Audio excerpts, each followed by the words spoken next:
अस्सलाम वालेकुम स्टूडेंट्स, मैं शगुफ्ता मैम बोल रही हूँ।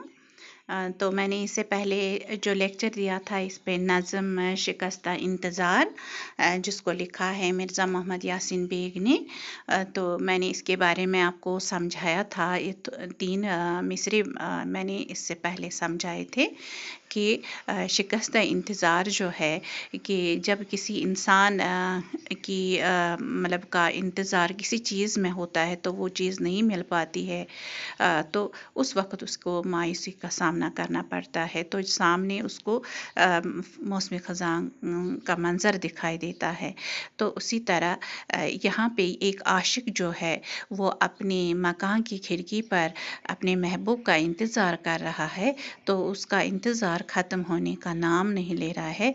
इस वजह से उसको भी ऐसा ही मंज़र दिखाई देता है कि सामने अगर बाहर का मौसम है, फ़िज़ा खुशगवार है, मगर उसको लगता है जैसे हर तरफ मतलब मायूसी का मंज़र है, तो वीरानी छाई हुई है।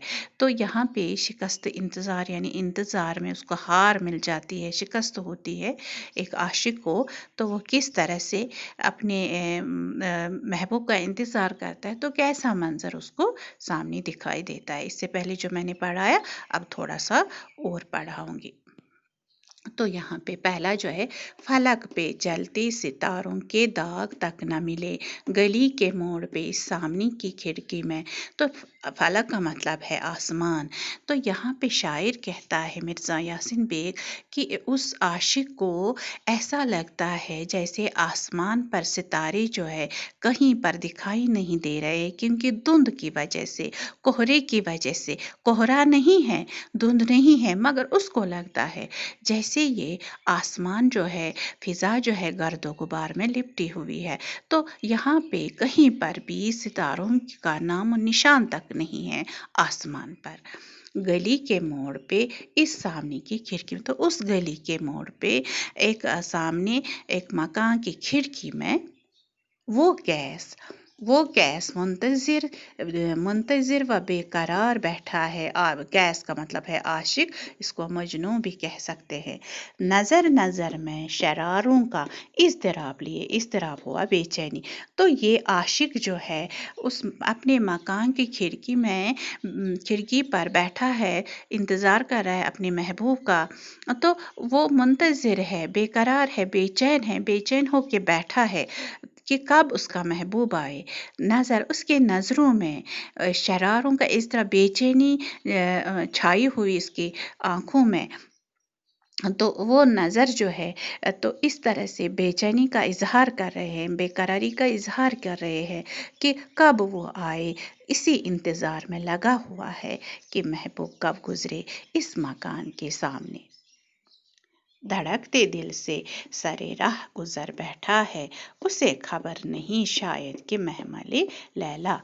तो यहाँ पे कहते हैं, तो अपने दिल को थाम कर वो इस राह में बैठा है कि जब मुलाकात होगी अपनी महबूब से तो उस वक्त हालत क्या होगी, कब ये बेचैनी ख़त्म होगी, शायद इसकी आशिकी कब बेकरारी ख़त्म होगी। इस बेचैनी के साथ, बेकरारी के साथ वो बैठा है, राह गुज़र इंतज़ार में है, महबूब का इंतज़ार कर रहा है, मगर उसे मालूम नहीं कि शायद कि महमल लैला, महमल का मतलब है डोली, मगर उस आशिक को ये पता नहीं।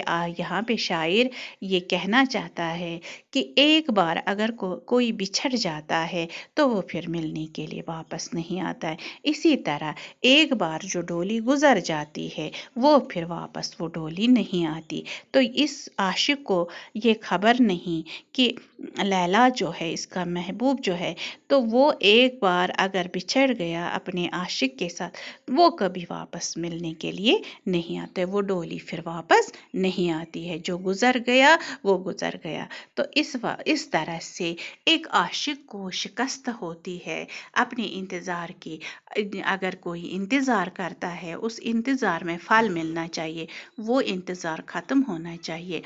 तो जब जिस चीज़ का वो इंतज़ार करता है वो चीज़ जब उसको मिल जाती, उसको लगता है सारी फ़िज़ा खुशगवार खुशगवार है, तो हर कोई मतलब खुश है जब उसका दिल खुश होता है। मगर यहाँ आशिक बेकरार है, बेचैन है, उदास है, मायूस है, तो वो मंजर उसको सामने क्या दिखाई देता है? उदासी का मंजर, वीरानी का मंजर। इस तरह से यहाँ मिर्ज़ा मोहम्मद यासीन बेग को ने यही बताने की कोशिश की है कि एक आशिक को शिकस्त हासिल होती है इस इंतज़ार में। उम्मीद है आपको ये समझ आया होगा अच्छी तरह से। आज ही ये कंप्लीट हो गई ये नाज़म। बाकी खुदा हाफिज़।